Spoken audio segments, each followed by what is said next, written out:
What is up, guys? Ashbfc here, welcome you to a video on my top 10 WWE/F games of all time. Now this was originally going to be just a top 10 wrestling games in general, but I'm lazy and there's too many games to go through, so I said screw it, let's just go WWE. But I'll be honest with you, I really don't watch too much wrestling these days. But I was once a die-hard wrestling fan. I was obsessed with wrestling when I was a kid, especially from 1997 up until 2002, when the WWF, as it was known at the time, had a little bit more, I guess you could say, attitude. You know, when you see things like this, and this, and this, holy shit! and let's not forget this. You get the picture, right? Anyway, enough of that, let's go on the list. So here are my top 10 WWE games of all time. So first, number 10 is a game that came out all the way back in 1991. It's WWF WrestleFest. Now, this was an arcade game, an arcade-only game. If you young'uns out there, by arcade game, I don't mean something you download off Xbox Live, I mean an actual arcade cabinet, coin-operated. Now, I didn't play this game in 1991 because, well, I was only 2 years old at the time, a little bit too young for games, and to be honest, I had a hard time even trying to reach the arcade cabinet. But I did play it a few years later, but I remember when I first stumbled across this machine, I was on holiday somewhere, and I was just completely wowed by it. I spent most of my holiday glued to this machine. I spent every goddamn penny I got on this holiday and this friggin' machine. I just loved it. This game was just leaps and bounds of all the wrestling games I've been playing prior to this, because I've really been playing the really shitty basic ones on the home consoles. This was so much better. Graphically it looked amazing, it was so detailed, had all these vibrant colours. You know, the wrestlers had decent sized character models rather than the tiny ones you saw on the consoles. There was like, the crowd looked awesome, there was even mini entrances. There was even some small amounts of commentary and even some announcing. You had 10 wrestlers to choose from, including Hulk Hogan, Jade the Snake Roberts, Mr. Perfect, Sergeant Slaughter, Ultimate Warrior, Earthquake, Big Boss Man, each with their own finishing moves, which is something you really didn't see back then. You know, Hulk Hogan had his leg drop, Mr. Perfect did his Perfect Plex, Ultimate Warrior had his Splash, Jake did his DDT. You know, they looked awesome. You had all these little cool moves you could do drop kicks, Irish whip attacks, you'd come off the top turnbuckle, atomic drops, suplexes, body slams. It just looked so awesome. So there was 2 modes you can choose from. There was the Battle Royal, where you had to outlast all the other superstars by throwing them over the top rope or pin them in the ring. And there was also a tag team mode where you would fight a series of tag team matches, with one of them even taking place inside a steel cage, and you'd eventually work way up to fight for the titles against the Legion of Doom. But sadly they weren't playable characters, but it was still cool seeing them in there. Now the arcade cabinet actually supported 4 players as well, but I was a selfish little shit, so when I was on that machine it was me and me only. But sadly it was never released outside of the arcades, so you know, good luck trying to find one of those cabinets now. The only way you can play it really now is via an emulator, so that kinda sucks, but yeah, that's number 10, WrestleFest. And for number 9, 7 years on from WrestleFest, it's 1998, wrestling's awesome, the Monday Night Wars, the Attitude Era's kicked in, ECW's tearing up hardcore style, but WWF releases their first ever 3D wrestling game. It's WWF War Zone, which was released for the PlayStation and the Nintendo 64. And this was my first ever 3D wrestling game, so of course, it was mind-blowing seeing that leap from 2D to 3D. It was incredible. The 3D graphics looked amazing, all these 3D character models, 3D arenas, it just looked awesome. The game featured 16 playable wrestlers, which was a pretty big deal back then. We had Stone Cold, Triple H, The Rock, Mankind, Shawn Michaels. All the moves looked awesome because they're all motion captured. You could do overhead belly-to-belly suplexes, sidewalk slams, spine busters, you could do top turnbuckle moves, you could do a bunch of submission holds. All the wrestlers had unique finishes, stunners, sweet chin music, tombstones, choke slams, rock bottoms. They all looked friggin' sweet. The wrestlers even had entrances as well. They were really short, like 5 seconds, but they'd come out on stage, some power go off, the music would be playing, they'd do the signature pose. It looked cool. There was even commentary from JR and Vince McMahon. Hello everyone, I'm Vince McMahon, and I'm good old JR! And the game also had a create a wrestler mode. I'd never seen it before. It was pretty simple, but I used to love creating a super heavyweight, just a fat blob, and having him win the championship because I thought it was hilarious. And there's a challenge mode as well, which is what I used to always play. You'd fight a series of matches and finally get a shot at the WWF title. That's WWF War Zone from 1998. And then at number 8, it's a PlayStation game from the year 2000. It's WWF SmackDown. Remember back then when SmackDown was just as good as Raw, maybe even better? So the game was a little bit different to the likes of War Zone and Attitude. It was a lot faster paced, it was a lot more arcade-like. but it had just so much content. I mean, for a start, it had over 30 wrestlers to choose from, a massive roster, all the current guys at the time, all the main eventers, the mid-carders, the jobbers, they were all in there. They all had their own unique moveset, even finishes and signature moves were in there. They all looked sweet. The controls were a hell of a lot more friendly than the Acclaim games. Yeah, no button combinations this time around. A lot more simpler. The game had a whole load of different match types I'd never seen before. We had I Quit match, which, you know, that only just recently appeared in the more modern games. Yeah, that was in there. Special guest referee, which, don't quote me on this, but I think that might have been the first time that ever even appeared in a wrestling game. There was Battle Royal, Royal Rumble, Handicap match, Cage match, Hardcore match, Falls Count Anywhere. They were all in there. It was nuts. Now the season mode in this game was pretty much never ending. You couldn't actually beat it. You just kept going on and on and on, but you could unlock stuff as you played through. But one of my favourite things about this game, which I thought was absolutely brilliant, is you could actually take the fight backstage. No, I'm not talking about crappy backstage brawls, which is all we get now, where you confined to these crappy areas back there. No, you could start off fighting in the ring hardcore style, take it out onto the ramp, give them a pile driver on the stage, into the gorilla position, beat their ass into the parking lot, into the boiler room, even into the kitchen room where you could find a table, give them a rock bottom on there. It was nuts. I'd never been able to do this before in any wrestling game, and I loved it. I loved taking the fight backstage. I always did it. The ability now to go from the ring and take it backstage has been missing for over 10 years. I'm not even joking, over 10 years. What the hell? Why can't we take the fight backstage anymore? Seriously, that needs to come back. But yeah, hell of a wrestling game. That's SmackDown from the year 2000. Awesome. And for number 7, it's a GameCube game from 2004. It's WWE Day of Reckoning. Now everyone seems to forgot about this game. This game never gets a mention these days, and that ain't right, because it's an awesome game. Now up until this game, the GameCube really had nothing to offer for wrestling fans. First off, we got WrestleMania 18, which sucked, and then we got WrestleMania 19, which sucked slightly less. But they definitely got it right with Day of Reckoning. Okay, so the roster was kind of lacking a bit in this game. Okay, it sucked. The roster sucked, okay, but that didn't matter because the gameplay sure as hell made up for it. I mean, the graphics looked awesome on the GameCube, presentation looked really friggin' good. You could pull off all sorts of crazy moves that you wouldn't actually see in WWE, you know, like moves from the independents and Japan, just all sorts of sick moves, dropping guys on their heads. They could even do springboard moves into the ring and outside the ring. It was really cool, you know, like doing a springboard moonsault onto a guy through a table. But one of the best things about this game was its controls. It had very, very good controls, very easy to use, very simple and straightforward. Very much like the Nintendo 64 games, which may or may not make an appearance in this top 10. I guess we'll see. There was a really nice feature as local momentum shift, so say for instance you were getting your ass absolutely handed to you in a match, you were getting a serious beatdown, your health's on danger, it looks like it's pretty much going to be over, the game will give you a chance to completely turn the tide. You could hit a momentum shift move, boom, shift momentum in your favour, you're straight back in the match, you can even go ahead and win it. So that was a really nice feature, I really liked that. But my favourite thing about this game was definitely the season mode. The season mode was friggin' awesome in this game. It's one of my favourites in wrestling. So basically you create your own wrestler and then you take him through the ranks of WWE. You know, starting off as a rookie, down in development, wrestling house shows, and you move to Sunday Night Heat, wrestle some dark matches, then get televised matches, then you could choose between going to Raw or SmackDown, each with their own storyline. You know, you'd eventually work your way up to becoming a champion, and you know, different rivalries and you know, different story stuff happening along the way. It was a hell of a lot of fun. I absolutely loved the season mode in this game. It was awesome. Now there was a sequel to this, Day of Reckoning 2, which was good, but I don't know, I just kind of enjoyed this one more. I don't know why, I just did. But yeah, that's Day of Reckoning, the incredibly underrated game from 2004 on the GameCube. And for number 6, it's SmackDown Shut Your Mouth.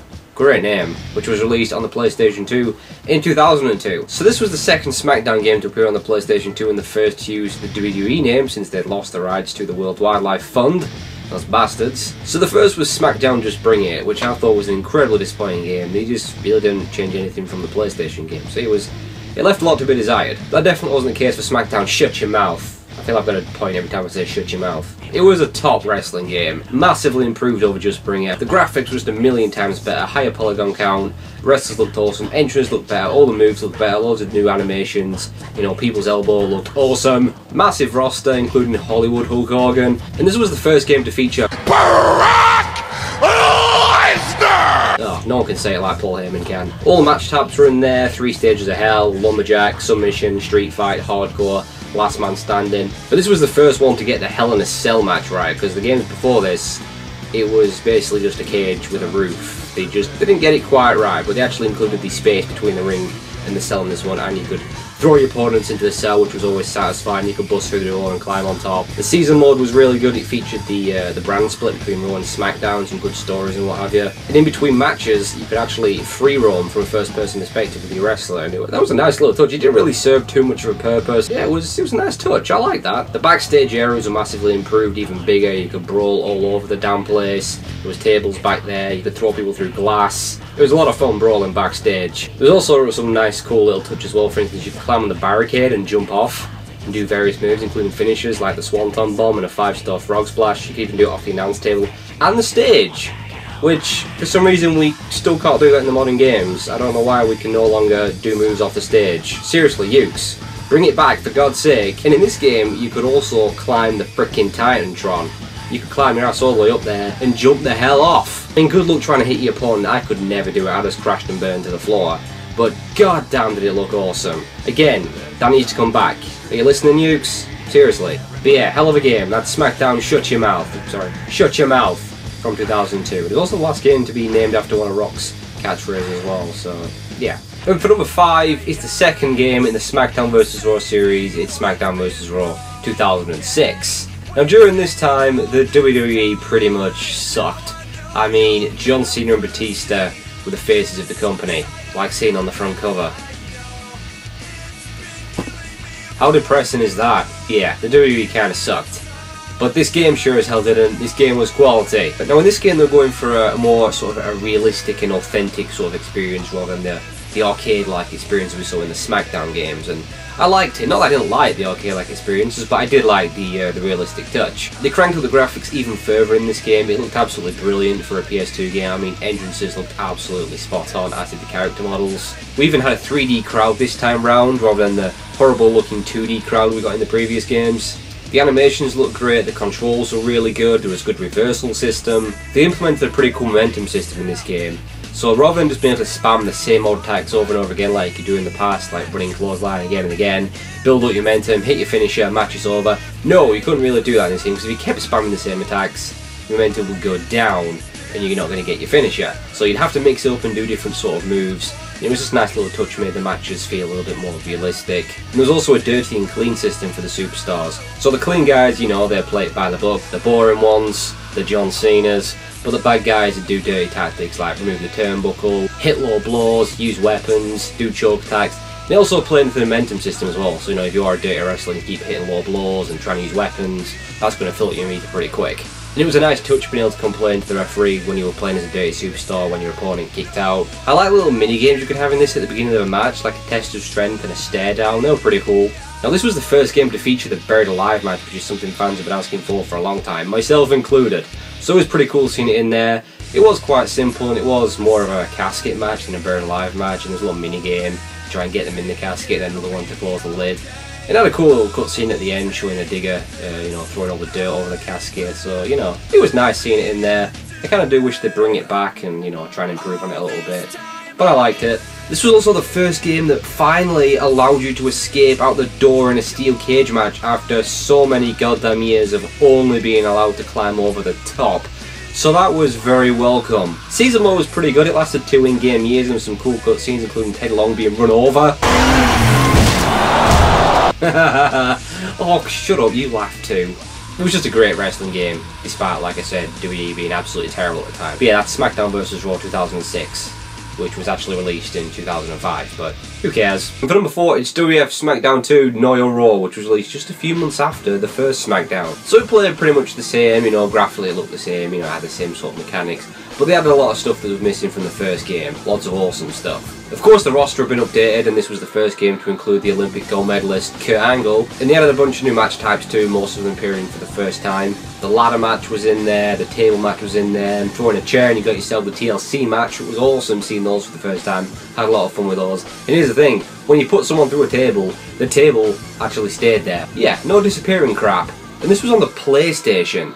After this game, tables started disappearing. It looked freaking terrible. It took all the way up to SmackDown vs Raw 2011 for tables to finally stop disappearing. And for the first time, and last time, we got the casket match. Yes, the casket match was in this game. Never to be seen again, unless you want to include the Buried Alive match from Smackdown vs Raw 2006, but that was cool, you know, having the casket match in there. And we also, for the first time, had the Hell in a Cell match, which I loved. And like I said previously, it was pretty much just a cage with a roof on.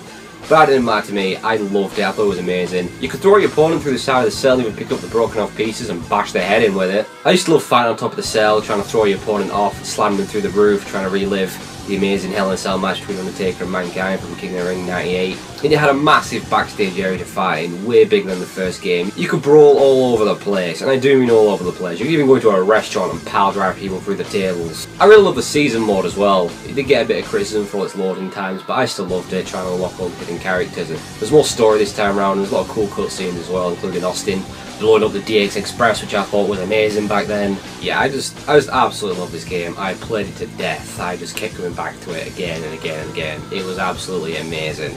So yeah, that's SmackDown 2 Know Your All on the PlayStation. And number 3 is a Nintendo 64 game from 1999 by the kings of wrestling games, the best of the best. It's WWF WrestleMania 2000. Yeah, this game was made by the AKI Corporation, or the AK, or the AK, whatever you want to call them. These guys were the best. These guys pretty much perfected wrestling games. Before this, they made the WCW games, WCW vs NWO World Tour, and the amazing WCW vs NWO Revenge. Now, the game didn't quite feature all the game modes and match types on the SmackDown games, but that didn't matter because in terms of gameplay, it absolutely took a shit on them. The gameplay was just so damn good. It was a lot more slower and more realistic than the SmackDown games, which I much preferred. And the controls in this game are absolutely damn perfect. They are so simple and so easy to use. You're not trying to figure out, oh, how do I do this? How do I leave the ring? How do I get in the ring? How do I climb the turnbuckle? None of that shit. You just picked up and played this game. It was just so straightforward. It's one of the best controls ever in a wrestling game. All the moves looked so awesome, all the animations, it just looked and felt so much better than the SmackDown games. All the finishes were in there in signature moves, including stomping a mud hole and giving the middle fingers with Austin. Big roster with all the guys in there, and every single wrestler had multiple alternate attires. Now here's the thing, you create your own wrestler, which was really good at the time. I had a lot of fun doing it, creating weird looking guys with crazy movesets. But there was also edit a wrestler, and I'm talking edit any wrestler on the roster. This was such a shit-hot feature because wrestlers change their look all the time. They change attires, they grow beards, they shave their beards, they change their haircut. You can keep up with this game. This is something I just don't understand why we can't do this in the modern games. For fuck's sake, Ukes. There's even a slow motion action replay at the end of the match showing you how you finished it. Not so much fun, I guess, if you're on the losing end, but I used to play 4-player Battle Royale all the time in this game with friends, and then they all stopped because I was just too goddamn good. I was the best at this game. I was the best. No one can beat me at this game. There was no way AKI could have ever topped this game. Right? But that's the amazing WrestleMania 2000 on the N64. And for number 2, it's another PlayStation 2 game. It's another SmackDown game. In my opinion, the best game Ukes has ever made. It's WWE SmackDown Here Comes the Pain. Just a huge improvement over the previous SmackDown games. I mean, everything just looks better and feels better. All the moves just look so much better. They just connect so much better as well. Even little things like elbow drops just feel so much more impactful. Finishes look awesome with all the sweet camera angles. You got a massive roster featuring the likes of Goldberg. I just loved spearing the shit out of everybody. Massive amounts of match types, including for the first time the Elimination Chamber. I used to have a lot of fun with this back in the day, and I used to love giving people jackhammers on the steel. And of course, being a SmackDown game, you had all the crazy backstage areas you could brawl everywhere, including Times Square. And you could interact with the environment. You could like throw people in dumpsters. You could pick up fire extinguishers and spray them in the face. You could ride a motorbike. You could even put your opponent in a shopping cart and push him over like an episode of Jackass. That's worth the money alone. And the TLC matches in this game, the stuff you can do in them is absolutely insane because you can stack objects. So you can stack tables on top of each other, you can put ladders on top of tables, even climb them, you can even stack stuff on the announce table. It was absolutely insane. You could just have so much fun trying all sorts of crazy stuff, seeing how mental you could go. It was ridiculous. The question is with this game, what can't you do? Because you can do everything in this game. It's just one of the most complete wrestling games there's ever been. It is incredible. It's just pure fun. Just pure fun. Let's see the shopping cart again. I don't know why that's so funny, but that's SmackDown Here Comes the Pain from 2003. And so here we are at number 1. Finally! No, I'm not going to do that. It's my favourite WWE game of all time. In fact, it's not just my favourite WWE game of all time, it's my favourite wrestling game of all time. It's WWF No Mercy on the N64. Come on, what else was it going to be? You all saw it coming, right? It was by AKI, those legendary bastards. It was their last ever WWE game, and the best ever. They basically just built upon all the amazing stuff they'd done before. They improved the graphics over the previous ones. It looked awesome for an N64 game. Updated roster, it was huge. Everyone was on there. And again, those absolutely amazing and perfect controls. They had a whole bunch of sweet looking new moves, from springboard moves to dives to the outside. They added some new match types as well, which were missing from WrestleMania 2000. The ladder match was in there, and I remember my brother having one of the most epic ladder matches I've ever had in a wrestling game. Seriously, this thing lasted about 3 hours, I'm not even kidding, but we loved every second of it. And there's nice little tweaks and improvements as well, like weapons no longer disappear when you drop them. There was new weapons. We also got blood, which was missing from the European version of WrestleMania 2000. And you can now put people through the announce table, and they added backstage areas. There was this corridor you could brawl backstage and smash the head into walls. There was a locker room where you could put someone through this big ass table. There was even a bar room where you could put someone through a pool table. You could even create your own pay-per-view with up to 15 matches. 15 freaking matches on one pay-per-view. That was insane. And one of my favourite modes was survival mode. This thing was nuts. You basically had to survive 99 other wrestlers, and you could be eliminated by either being knocked over the top rope, being pinned, submitted, or knocked out. So good luck surviving that. It was seriously intense, and the final person to come out was Andre the Giant. I remember freaking out when I first saw that. So much so he eliminated me, and I was a little bit pissed off, and I may or may not have thrown my controller and broken it. May or may not. And we also had Championship mode, which was the story mode, and I still think to this day this is probably my favourite story mode in all of wrestling games. It was just awesome. Go for all the individual titles. There's light heavyweight, European, Intercontinental, Hardcore, WWF Championship, tag titles, and there was branching stories as well, so different stuff could happen. So there's a lot of replay value. It was just an absolutely brilliant story mode. Like I said, still to this day, probably my favourite story mode in all of wrestling games. And we also had that Smackdown mode where you could spend your Smackdown dollars you earned playing through the game to unlock various goodies, some new moves and attires and all that jazz. The game was just absolutely amazing. It's the most fun I've ever had with a wrestling game. It's the most hours I've ever put into a wrestling game. And before you say, oh, we only chose that game because of nostalgia and it was released at the height of the Attitude Era, blah blah blah.